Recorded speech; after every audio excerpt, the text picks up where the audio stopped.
autumn. We saw the players return for training last week. First of all, how's your summer been, and are you looking forward to the new season?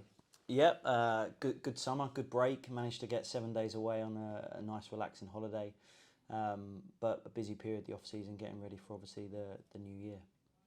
And as part of the return to pre-season training, we saw the players up at University of Hearts doing some testing as well. Talk us through that. Yeah, so it was we've created a really good partnership with them where some of their students will come in and do some work experience with us in our medical department. And part of that was our players going down and using their excellent facilities down there to do top of the range testing, and it was a really successful day that was led by Matt Barnaby and Austin, our lead sports scientist.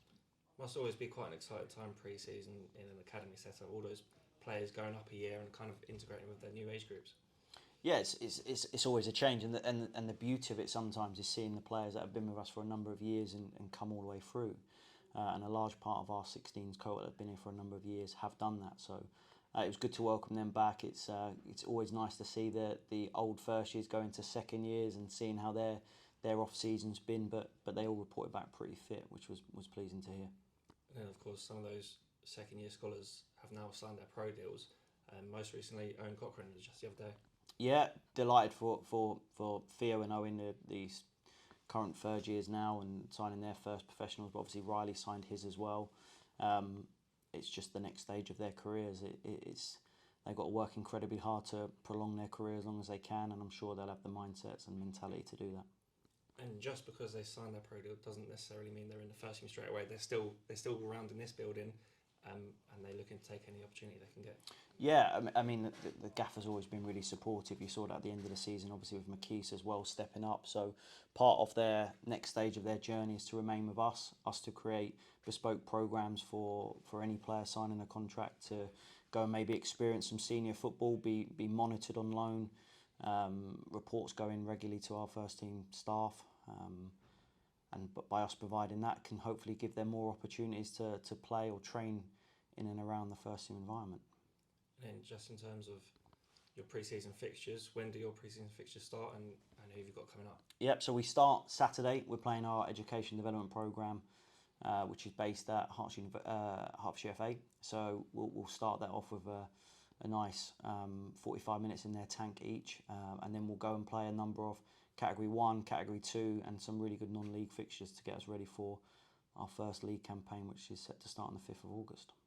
And how confident are you that this season can be another season of success for the academy?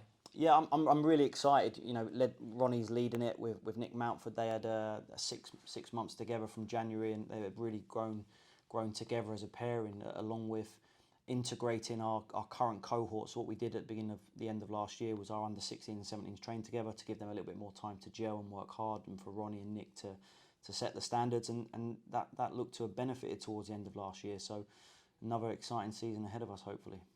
And it does seem almost every year there is a player or a few players that sign their pro deals, and that doesn't just happen, does it? That is hard work and dedication, and from these players and the coaching staff around you. Yeah, 100%. We don't just give them out for the sake of giving them out here. You've got to be able to show the football club that potential. Has to have a buy-in from the gaffer and the team above. And if you earn your reward, you'll get it. And both the players that have signed it going into their third years, their under 19 years, definitely deserve that. And we're here at Shep, and just walking through the door, you can see the number of improvements made throughout the summer. Probably most notably the changing rooms and the dugouts, pitch side. They really levelled up this summer. Yeah, the chairman's been unbelievable, if I'm being honest. Really wanted to improve what we do, and we've invested in the upgrading of the changing rooms, the kitchen for the players. So with the kitchen being upgraded means that we're able to produce even better food for the players for their lunch meals. We've got two full-time groundsmen now to look after Sheppelbury. We've got the dugouts, and each year we're just looking to get better. The gym's had a massive refurb last year, but even more equipment and more investment's gone into that. So with that comes even more pressure from us as a group of staff to hopefully produce players. But it's one that we're all looking forward to. With the men's first team being promoted into League One, what's the trickle-down effect into the academy like? Does it help things for you guys? Well, it makes the gap slightly bigger, which is a challenge in itself. But we're no different to what we've done all the time. We want to get better and better year on year. I believe now we've got a really strong coaching staff, and I really genuinely believe that the longer they stay together, the better this academy will go moving forward. Hopefully the good things keep coming from the Stevenage Academy. Yeah, fingers crossed, I hope so. Nice one, thank you.